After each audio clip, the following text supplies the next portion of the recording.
I think this story deserves to make the newspapers personally. I think buying hotels at 21 is just epic. Different, scary, isn't it? Anything unknown is scary. That's why people are scared of the dark, because they don't know what's in there. So you bought it from auction? Yes. That is some serious courage. Nerve-wracking. This interview could have very easily ended up going south. We could have had disaster on a Saturday. The week after I agreed to purchase it, I got a RICS valuer out. They valued it at 510,000. 510? Yeah. And you bought it for 320? Yeah. I don't have the money. Go get it. Yeah. They printed £100 billion last year into this country. If you can't get your hands on £360,000, then you need shooting.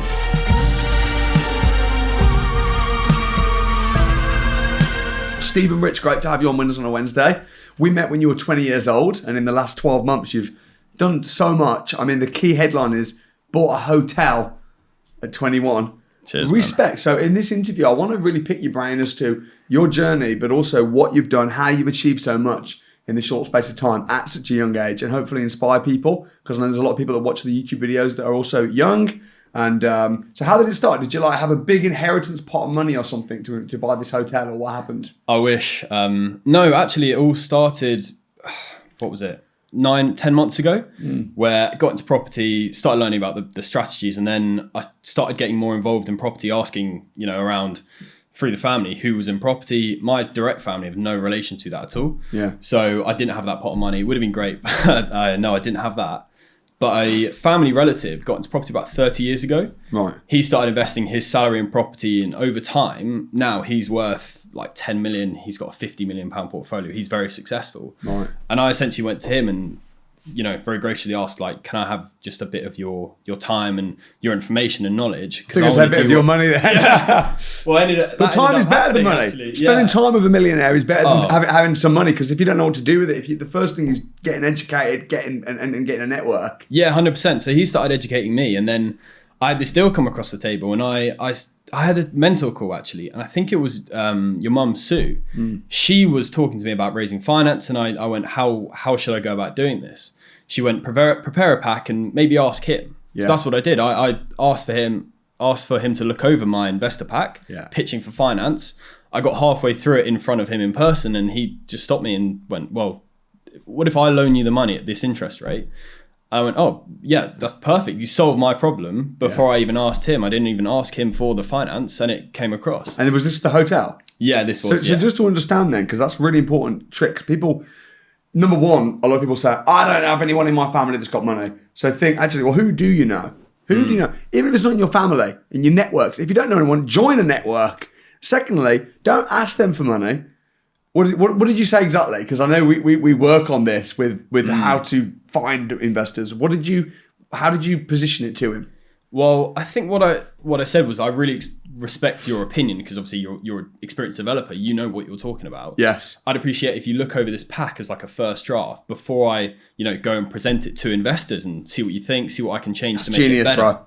Basically ask for his advice. Yes. And that's what he did, but I didn't even have to put the investor pitch out to other people. Because if you just said to him, I've got a deal and I want some finance, can I meet you for a coffee and pitch it to you? He might have thought, oh, here we go. Whereas if you say, I've got a deal, I'm going to be raising finance for it. I really respect your opinion. I'd love to get some... Who's going to say no? Who's going to be like, no, I'm not going to spend 20 minutes giving... Of course, they're going to want to support you. You were like 20, 21. So absolutely. So how much money did he agree to put into the deal? So he put in £367,000. Yeesh, that's awesome, man. So, yeah. See, and were you 20 or 21 at the time? I was 21 at the time. You just turned 21. Yeah. So this was only about 6 months ago. Yeah, because most people as well wouldn't be able to get their hands on 360 grand. But the reason they wouldn't is because rather than trying to raise finance to begin with, you need to become investable. If you were investable, you're on the academy, you found this brilliant deal, you're an investable person now. So people come to me and they go, Sammy, I'm 19 years old, I've got no money, what do you do? What you need to do is you need to become investable. Invest in yourself, become investable, get really good at finding deals, and then the money will come. 100%. And I think I learned that from a young age to do with sport, because my sport was about become coachable. What was your sport? I played hockey. Well, I played tennis and then hockey, so kind of evolved over the years. And when I was playing hockey, it's very like you have to improve or well, with any sport, you have to improve or you're cut from the team. Yeah. So becoming coachable in front of different coaches and making sure that they see you as a project, if that makes sense. Right. Definitely that transferred into property 100%. Because in terms of what, like in hockey, if you want to be picked for a team, rather than complaining about it, just get good. Yeah. Yeah. Try and improve. Look at ways. Let them see you. Yeah. Any failures you make, look at ways to improve. And it comes into life, doesn't it, in property? If you make a bad purchase or a bad decision, then all you've got to do is improve. It's like it's not a failure, it's a first area to improve. Yeah. What were you doing when we met? I was at uni. What were you studying? Mechanical engineering. Why did you choose to study mechanical engineering then, Stephen? That's what I want to know. Yeah, so I wasn't necessarily that book smart at school, but I managed to come out with 3 A's at A-level. And then went forward, I didn't really know what to do. And I thought the next step is uni, as most people do. And so that's what I went. I took a year out actually first. I did an internship, worked in recruitment part-time, worked at a bar as a bartender, and then went into uni thinking this is what I wanted to do. I wanted to convert classic cars to electric, which was my goal. I wanted to have that sustainable for the future because I had that interest. Right. And I went into uni thinking I'd learn that. And I ended up learning something very different. It was very theoretical. It wasn't very practical. I was sitting down at a desk for 10 hours a day. It wasn't exactly what I planned in mind. Right. Maybe an apprenticeship would have been better for me, but it wasn't what I'd bought into emotionally when I said I'd spend however much a year on this university. How much was it? I think a year it's like 9,250 and then, thousands a year on just other stuff. So you agreed to go to university, and that was what was it? Supposed to be a 3-year course. Yes, yeah. And then after how long did you realise this is crap? So halfway through the second year, I started my own clothing brand. Right. And I was just looking at other ways that I can essentially make money. You're an entrepreneur, but Stephen, that's the thing. You're naturally an entrepreneur, out of the box thinker. University. I've never been to university, so I can't. Maybe you could speak. I can't speak. But from what I've heard, it's all around gearing you to basically be an employee. Yeah, I would argue that definitely because even if you study business, it's very theoretical, and the people who are teaching you aren't necessarily the entrepreneurs who did it. They haven't walked that path. Yeah. So I haven't studied business at uni, but it might be difficult to buy into that really. What did people think when you joined the academy compared to university? Because again, when people join university, a lot of people generally will applaud that and say, "Oh, well done, fantastic, that's a good choice." But then when people enroll onto the academy to learn about property investment, generally it's faced with skepticism, criticism, be careful, which baffles me. I just don't get why that is. Maybe you know. So people don't know that I've spent money on training, really. You didn't even want to say how much just then. Yeah, well, it's 12 grand. 12 grand. £12,000 on training. Yeah, which is similar to university. Essentially like a year at university. Yeah. So, yeah, I haven't really told many people. I think people knowing now would have been scared, would have thought, why are you spending 12 grand on something that isn't guaranteed? Well, nothing's guaranteed, is it? Even university, coming out of uni, I've got people who I know now are leaving uni and they don't have a job lined up, and it's quite scary for them because it's kind of the realization now that it isn't guaranteed. When did you join the academy? What month? July 2023. So about 10 months ago. But that's the thing. When you go to university, you go for 3-4 years, whatever, with the hope to maybe get a job. Whereas when you're working with me on the academy, you're making money while you're on the program. It's learn and earn. 100%. Well, that's the idea. How long did it take you to do your first deal when you're on the academy? First deal is in that we were a part of. Make money. Selling a deal. Yeah. So first deal we sold was probably joined in July. I think that was November, December time. So it took a few months. Yeah, selling deals in the Alliance, which is my company with my two business partners. Yeah. And then we took on a property ourselves, which is an apart hotel. So we've got an apart hotel in Liverpool called the Seven Suites. That's a 7-unit block of flats that we've essentially, like you teach, like kind of like Premier Inn did. Yeah. You rent the block or you rent the house, and then you put it out on a shorter stay website. Yeah. Like Airbnb, Booking.com, because their marketing they spend millions on marketing, so it'd be silly not to use them. Mm-hmm. So we do that, and that's been going since late November. How much does that turn over, that little hotel that you got there? Upwards of 15 grand a month. Nice. So, that's awesome. It's quite a lot. That's good profit. Yeah, a few grand profit, definitely. Yeah. It was tough learning about it right at the start because we launched in November. And December was great because we're a new listing. It's like, Christmas, people go out, New Year's, all that sort of stuff. And then January hit. Yeah. And we were like, oh my God, okay. It was a tough couple months and just about broke even, had to put in a little bit of money. But now coming up to the high season in the summer where we've actually learned how to market it. It's the learning process as well. We've learned how to pitch it to people online, getting professional photos, optimizing our listings, like essentially you teach. Yeah. Just doing that's helped out. Why did you drop out of university? I didn't really see it as something that I wanted to do. So I talked about it. My initial goal was to convert classic cars to electric, and that's what I wanted to do. I didn't learn that, and I thought, okay, what else can I do? Property, I've heard it's always good, and I found you online after I started my clothing brand, found out about the crash course, came down. Essentially, that blew my mind. I was just like, wow, I didn't realize that it could be this lucrative and you could start at a young age, and it's very motivational as well. Showing that I don't have to save up for 20 years to buy How did you join the academy? Where did that money come from? That was money I'd saved up on my year out working. From your clothing brand and that? No, just before that. Well, partly. Just before that, it was my year out working at a bar, internship, recruitment as well. That was the pot of money I'd saved up and just kept in the bank.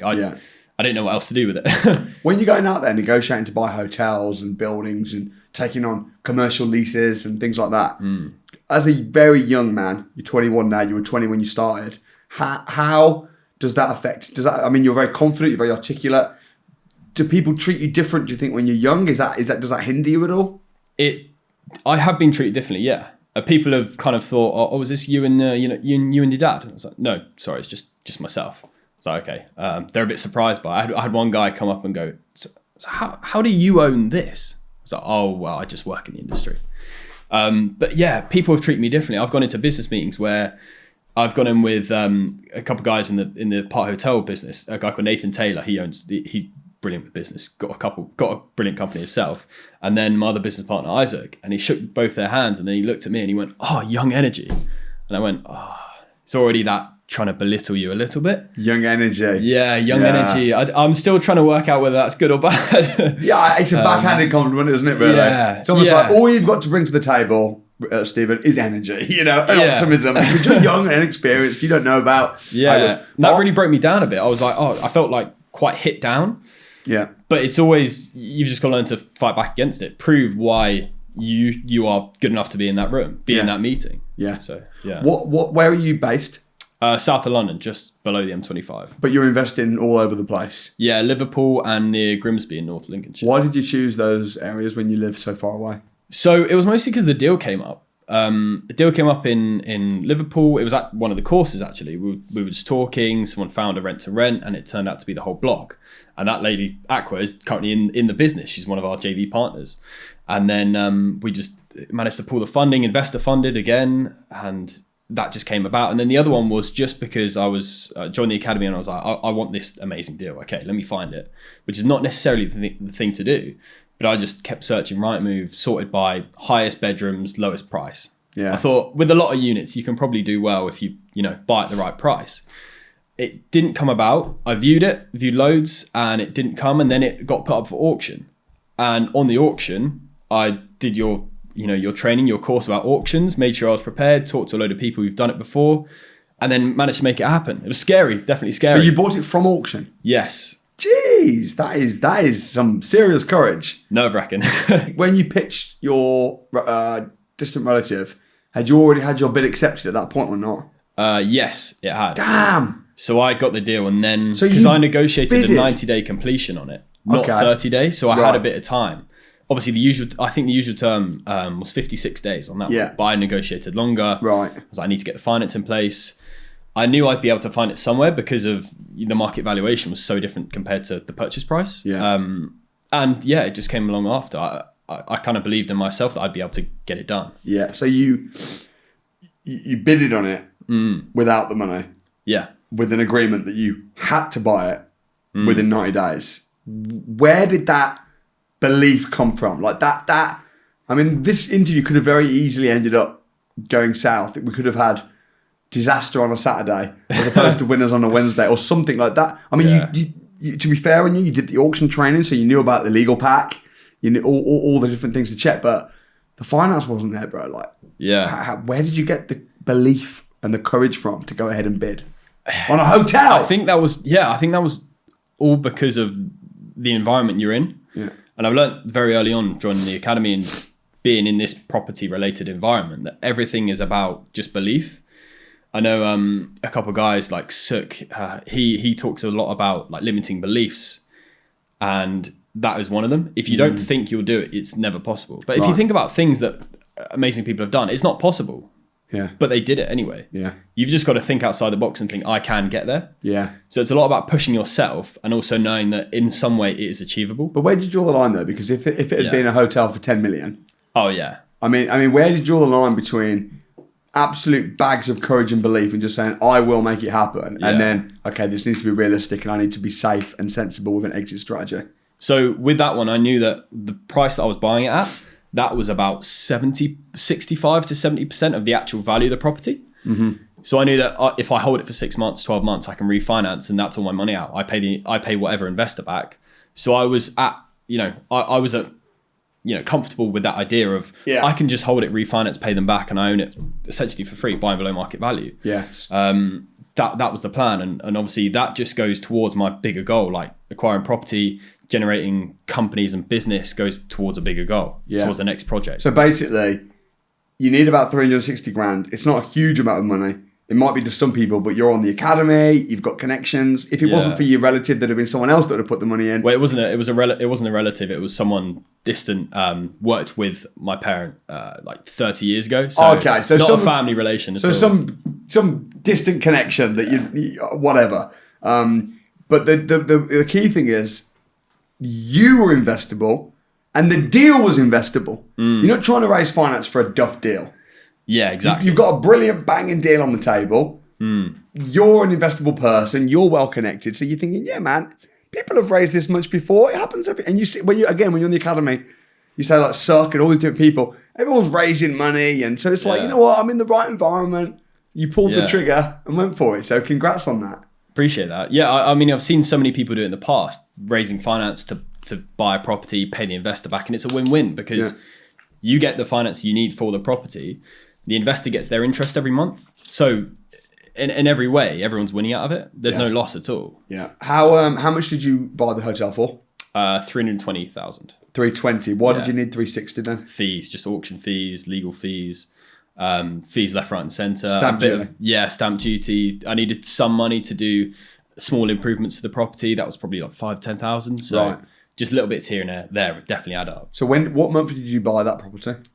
March. And what's happening now with it then? What's going down? Yeah, really well. I essentially took the business over from the previous owner, and I think if we look at April in 2023, the revenue was 8,500 a month, which was probably, it was okay revenue. It was, good enough to keep you by. It was owned outright. There wasn't a mortgage, so there wasn't that extra overhead. And then April 2024, we did 18,500 revenue. Wow. So you really scaled that. Yeah, scaled it really, really quickly. And it's with all the stuff you learn about, optimizing professional photos, making the listings pop, and making sure that a lot of people see it. Did you buy the building or did you buy the business? Building. Oh, you bought the building and then the business you're running. So you obviously have the business as well. Yeah. How did you? What was it being used as before? Was it currently a hotel? Is it C1? Yeah, C1. Yeah, it was a hotel before, so it was just being used like that. But I guess. But was it just a bit not ran that well? I think the previous owner had more of a focus on his other business because he's a doctor by trade. He has a lot of focus on his own GP surgery, so he couldn't, putting two eggs into two baskets. It's difficult to do. When one runs itself, it's usually fine to just let that carry on. If it didn't make a loss, it didn't make a loss. And over the 12 months of the year, he made money on it. So you've now got two hotels. One that you have taken on a commercial lease. Yes. Which is profiting nicely. Yeah. One that you own, which you've done. Did you structure it as a loan or as a joint venture with your partner? So it's a loan, personal loan actually. So whose name is the hotel in? Mine. It's my company, my sole director and shareholder company. How does it feel to own a hotel at 21? Yeah, it's different. What does everyone think? What does your friends and family think? So my a couple of family members know, and they're like really supportive, but some don't really get it.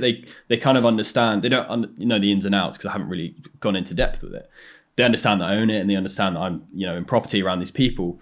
But I think they're quite happy with it as long as, I'm happy, they're happy. It's Have you had a quite recent motivation. valuation, or are you going to push the value up with commercial valuation? So the week after I agreed to purchase it, I got a RICS valuer out. They valued it at 510,000. 510? Yeah. And you bought it for 320? Yeah. Jeez. So yeah. No wonder your investor friend put the money in. Yeah, exactly. That's what I showed him. I showed him the valuation and he went, yeah, I could do that. Yeah. Yeah, I can loan against that. I think anyone would have. That's a very easy project to raise the finance for. Yeah, and 100%. If I didn't know what I know now, I would have thought, well, I haven't got 320 grand. I can't do that. Like, I don't have that money. Yeah, but that's loser mentality. Isn't it? That like, I don't have the money. Go get it. Yeah. They printed £100 billion last year into this country. If you can't get your hands on £360,000, then you need shooting. If you've got a good deal. And you've got the experience of running a hotel with your other one that you took on the lease. Yeah. So that's amazing. So are there any other projects that you're involved with, or was it just those 2 hotels? Just those 2 right now. We do a bit of deal selling, so we make a few grand a month off that. But we're looking at essentially acquiring our own projects in the future, just continuously. So that's where we're more focused at, providing investors with that fixed return. Do you have to have staff and stuff then? Do you have members of staff on the team, or are you running it all yourself, or you've got freelancers? How are you structuring and managing all of this? Yeah, so it's mostly self-managed. The 22-bed hotel, we've got a manager there who she's absolutely amazing. She does everything on ground. I do the back-end admin stuff. She does everything on ground. She's smashing it. And we've got a few other staff who are cleaners there. We've got a handyman. They're all absolutely killing it. And I'm really lucky and fortunate to have found that team because without that team, the business could have died as soon as I took it on. So it really helps building that team around you and making sure it's a win-win for everyone. So, and obviously I've taken that huge risk. I get the big upside and big downside potentially. Of course.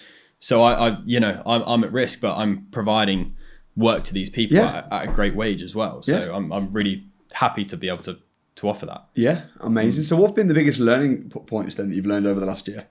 Yeah, I think to summarize that quickly is tough, but I think it's mostly down to not necessarily believing everything you've been told in the past, that you can't do this or it's too tough to do that you can actually do it, because get around the right people and be inspired and be motivated and get the right training. Right. That's the biggest thing, because I mean, throwback 14 months ago, I had no idea about property. I knew that you could do buy-to-lets and, HMOs, and I didn't really understand that much about it, but I didn't understand auction purchases, like below market value, lease options, the very powerful strategies that you teach. I didn't understand them at all.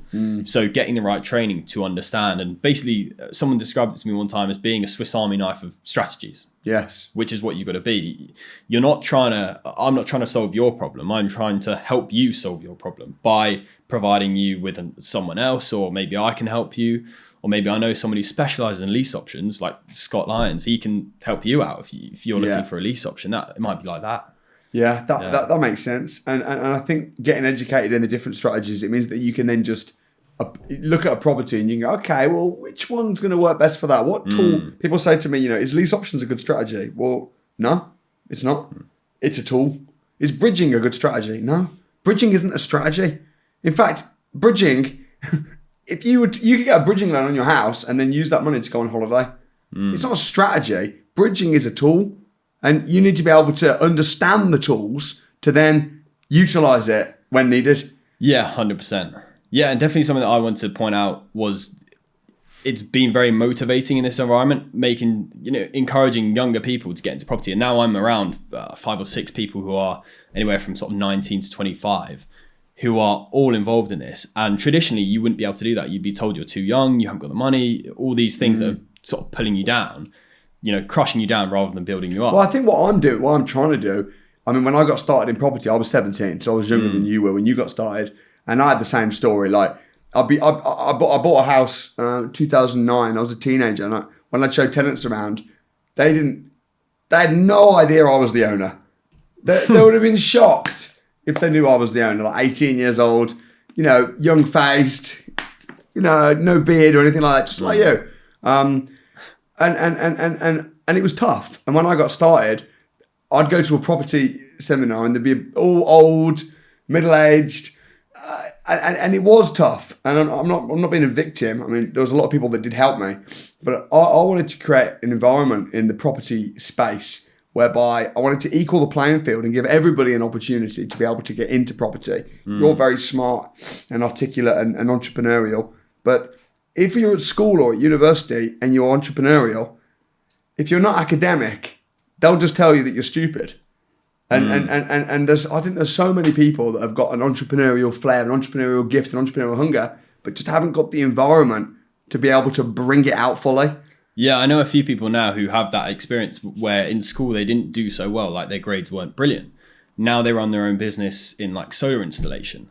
And what they're doing now compared to even what I'm doing is amazing. Yeah. And what they're doing compared to where they're told they should have been is like incredible, phenomenal. It's all about that inner drive, really. I know you're very at the beginning of your journey in your mind. You're still very young, 21 years old. You're in the early stages. Yes, you've got 2 hotels. Yes, you're making great money and you've got staff and all sorts. But how does life compare now in terms of your happiness to 2 years ago when you were at uni? So I'm definitely, the first year of uni is brilliant. I love that lifestyle of like going out and, the typical uni lifestyle. But then in second year, I didn't really enjoy it that much. I thought I want to do the next thing. So compared to like now, I'm enjoying it so much more because I can see the bigger vision. I can see the bigger goal that I want to do in life. And I'm actually contributing towards it every day. Yeah. So happiness, like I am much, much happier. And I can see that with this hard work, it will pay off in the future. But it's a long... Well, it is paying off, man. Yeah. It's paying off. But the thing is, I believe that human beings are born to conquer and to build things and to make empires and to be creative and to be progressing. And if you're in a job, and I know you were never necessarily in a job, you're at uni and had clothing brand and whatnot, but if you're in a job and it's just a bit dead end and you're just existing, that's not what you're meant to be doing. I think there's people that are meant to be doing big things, but I just... almost they give up because they're scared or they just want a little bit of security and that's what's applauded in the life. I mean, as I say, you go to university to study, I joke about this, but I say if you go to uni to study drama, learning from a lecturer who failed to go to Hollywood, because it's government backed, people will applaud it. Oh, good, you're at university, fantastic, even though you might end up not even able to get a job. But then you start a business, whether it be a clothing brand, property business, a little bit different, a little bit, unconventional, and everyone's suddenly freaking out. It's just mad. Yeah, well, different's scary, isn't it? Anything unknown is scary. That's why people are scared of the dark, because they don't know what's in there. But once you know what's in there, it's like, it's not that scary on the other side. Property investing's risky. Yeah, but so is going to get a degree in drama. Yeah. You might end up at McDonald's. So, and it really depends what type of person you are. Like I feel like I've got that inner drive that I just want to build my own business. I want to help other people as well. I want to show other people that it's possible to get into property at a young age as well. If you're not driven the way I am, it might not be for you. It might be a better choice to do something else. But if you have that drive, if you think there's more to it, definitely. Were you always confident like you are now? Like when you first came to the crash course, did you have the same? Is that just you, or did you kind of have to? Did you grow into that? I think it's a mix of both. I was a fairly confident guy, and then I think the first time I came to the crash course, I stood up with a microphone, and it was some sort of, I think it was like lease option. I was meant to pitch to you because we do the role play, and then I stood up and I tried to do it, and I gave this kind of false sense of confidence just to throw me into that, and then I just ended up messing up, and you were like, yeah, you got it, you're close, but you're trying to be too smart with it. Oh, is that what I said? Yeah, you said that. I was trying to overcomplicate it or something. Yeah. But yeah, I was trying too hard. Yeah, trying too hard essentially. Yeah. So I threw up too much confidence. Right. Where I need to just, settle down, be yourself. Just feel confident with who you are and what you do. Right. And eventually, something from Hormozy, like everything you do is just a proof of evidence of how good you are at what you do. And if you've got that stack of proof, just be as confident as you can be with that proof. Yeah, absolutely. And I believe that confidence comes from knowledge and being good. If you are confident but you don't know what you're talking about, then that's probably false confidence, arrogance, or it's confidence that's going to be tracing paper thin and you're going to come tumbling down. But if you actually are good, you're investable, you know what you're talking about, you've got good deals, then confidence will come. Do you spend a lot of time? I know you're on the academy, and on the academy, we do have some personal development elements to it, but it's quite technical and it's very property heavy. How important is personal development to you, and positive thinking, and really spending time to think about your belief and your mindset. Is that something that you deliberately focus on, or? Yeah, that's been massive. For the last sort of 2-3 years, Really? I've essentially been reading books, trying to read at least one a month about some sort of personal development or business, Okay. something associated with, different from the norm. And I have been doing that. I have been essentially studying it. What books have you read? What books stand out? Mate, Rich Dad Poor Dad.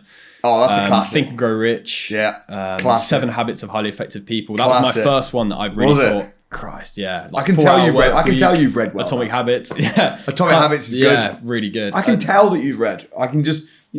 But the thing is, I never read until I'd left school. No, but it doesn't matter. You've read now, and then you just get into it and think, okay, I wanna learn about this stuff. How am I going to do it? Just actually act on it. Yeah. And doing that has really helped me step up my game and think, okay, the next thing is applying it. Yeah. You can learn all the theory you want unless you apply it. It's so easy for me to teach. It's so easy for me to teach people about property investment and to train people to become successful when they've invested a bit in their personal development, even if it's just reading a few books. Because if you've got a winner's mentality, even if you're broke, if your mentality is, if it's possible, I can do it. If someone's done it before, I can do it. If that's your mentality. If your mentality is, if I come across a hurdle, I'm getting over it. If that's your mentality, then when I'm teaching people about property, they'll come across a hurdle, and rather than, oh, Samuel, there was a hurdle, they've got the right mindset. So it's so much easier when people are like that.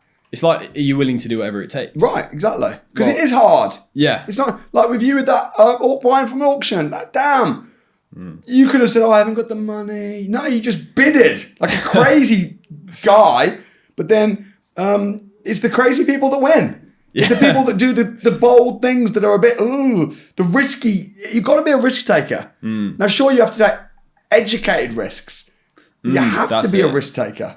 Yeah, educated risk is the biggest thing. Because I knew with that one, I knew with the valuation of it and the purchase price, I had that barrier of safety. Yeah, you can that flip makes it. Sense. Yeah, exactly. Could potentially flip it. If I find the right buyer and they see that business as a profitable business, I could sell it 12 months down the line as a profitable business.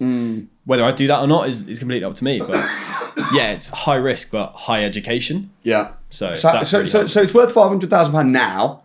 What do you anticipate it could be worth in a couple of years once you've been able to demonstrate 24 months worth of bookings? Well, that's the thing I can't even work out. I think it will be a fair amount more because that's just some bricks and mortar. I mean, the fact you got a bricks and mortar valuation of 500, you bought it for 320 is mad. Yeah. It is mad. And it potentially could push that up a lot more. Yeah, potentially. I mean, next door, like one of the things that you teach about, are you going to get planning, permitted development? Yeah. Look at next door. Have they done that? Have they built out? Right. Well, yeah, next door, it's essentially the same building, but a bit bigger. Yeah. It's gone up a floor and out probably 7-8 feet. With that extra space, I could build on that, potentially up the valuation even further. So that's something that I'll look to do in the How future. important is having friends that are also winning around you in the same industry? How important is that? Yeah, crucial. Because I know you made a lot of friends on the academy. You've partnered up with a lot of people, and you've got a lot of young people, Isaac, Cirque, all these guys. Yeah. Is that a big part of your success, would you say? Yes, I think so. People like Isaac, Ollie, Aqua, Nathan, all the other people on the academy who've been on Winners on Wednesday, Jordan Jones to name one of them. Yeah. Being around them, being able to call them any time. I mean, Jordan Jones is a freak of nature. Oh, crazy. He owns, I don't know how many houses now he owns. 8 houses, 9. and he's also young, like in his early 20s. Owns a whole bunch of houses. 25, but owns a whole bunch of houses. Was a footballer, had an injury, and then bang, got into property. He's destroying it. Yeah, and being able to pick the phone up to him and just say, hey, mate, I've got this issue. Yeah. He's like, oh, mate, easy issue. I've had that before. Yeah. Solve that. And someone who I had the call with a few days ago, I think, Nathan, I had an issue in the business. Nathan Lamb? Nathan Taylor, actually, slightly different. He's joined the academy 6 months ago. He's got a car repair business himself. He's very successful, had his own business for like 15 years now. And I was like, oh, mate, I've got this issue. It was to do with like payroll. And he was like, he just laughed. Yeah. He laughed at me and was like, oh, mate, I wish I had that issue.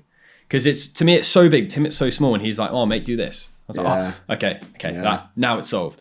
Right. But I was thinking, I was building it up to be this huge problem where in my head it was consuming, my mental capacity. For him, it was like, mate, it's just easy. That's just part of business, bro. Having someone like that who can essentially mentor you to solve the issue. Yeah.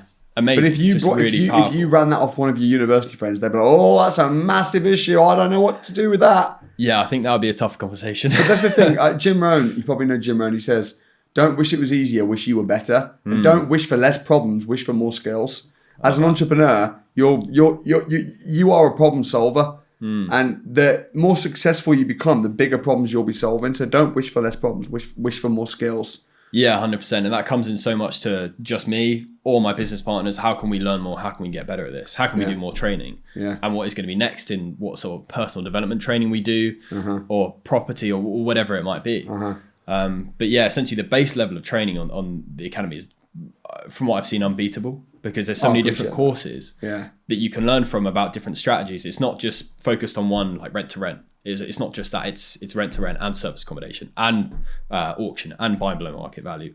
All these other strategies that are really powerful to use. Commercial, have you done that one? Commercial, yes, I have. How was the commercial course? Did it? How did it save you money? Well, no, actually, I told my business partner Isaac about, I can't remember exactly what it was, but obviously buying the property in one company, leasing it to another. And then applying for planning or something like that. Yeah. Something along those lines. And it would have saved him about £12,000. Nice. So the cost of the academy. Yeah. So how did you justify enrolling onto the academy? You're 21 years old. Yeah. You've worked your ass off and you've saved money from a job to then invest into the academy. How did you justify that decision? It was a big justification. I think I was very hesitant. I was chatting with Ibby. Ibby helped me on board me, and I was chatting with him. I was like, oh, yeah, like, should I do it? And he's like, yeah, just do it. Stop thinking, act. And I was very stuck in the process of, think about it, analyze it, because I'm very analytical. Like, I studied engineering, everything was and that's not maths a bad and thing. numbers. Yeah.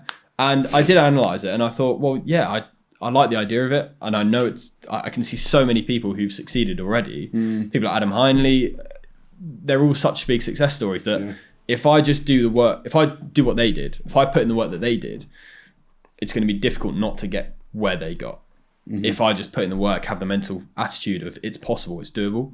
And that's what I did. I kept reaching out to people who are ahead of me in the academy, kept asking for help, and any issues I've got, book a mentor call and it's solved in 20 minutes. Yeah. How's Isaac getting on? Yeah, he's getting good. Yeah, he's got a project, Worthing High Street, commercial to residential. Dude, I really pushed him to join the academy. I don't know if he ever told you. He's told me briefly. Oh man, I can't wait to get him on Winners on a Wednesday. Because some people, the thing is with me, everybody should do the crash course. In my opinion, everybody should come down to the crash course, even if you don't intend to get into property.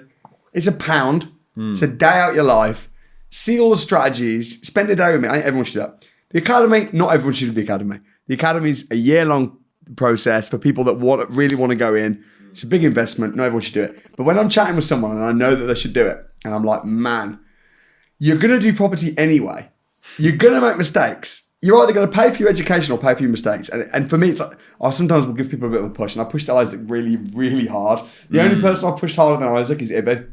Ibby, yeah, I've heard about this. He told me this story because when he was on board with me, he was like, mate, if you're not going to do it, hear about this story. Yeah. Maybe I really push. Then other people, I'll even say, maybe not now, 6 weeks. I'll be very, very. So it just depends on the person. But I'm so glad that you've gone into the academy. Yeah. And seeing what you've done is super impressive. So I think this story deserves to make the newspapers. Personally, I think buying hotels at 21 is just epic. Yeah, and it definitely helps me shape my future as well because.